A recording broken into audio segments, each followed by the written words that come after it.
In the shadows of global politics, a silent gamble is unfolding, one worth more than $300 billion.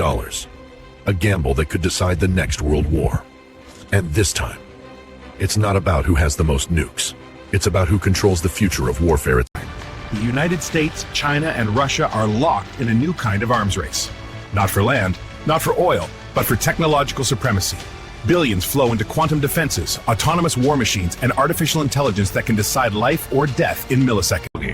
In Washington, it's called the Defense Innovation Initiative, a $300 billion bet to keep America's edge. In Beijing, it's Made in China 2035, a vision where algorithms outrank generals. And in Moscow, it's Project Sarmat, where hypersonic missiles outrun human. Total control of the battlefield before the first shot is even fired. Whichever nation masters AI command and quantum cyber defense first will hold the power to end wars before they begin. But here's the danger. When decisions of war are handed over to machines, mistakes don't come in seconds. They come in microseconds. A single glitch, a wrong algorithm, could unleash a global catastrophe.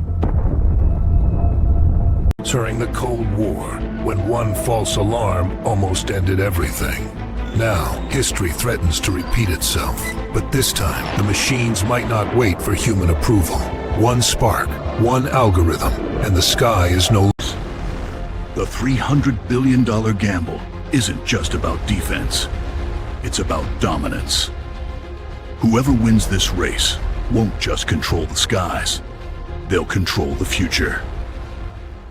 This is WarhanHub, where the truth behind global power plays comes to light. If you want to stay ahead of what's really happening behind the world's most dangerous decisions, subscribe now and never miss a moment of the future unfolding.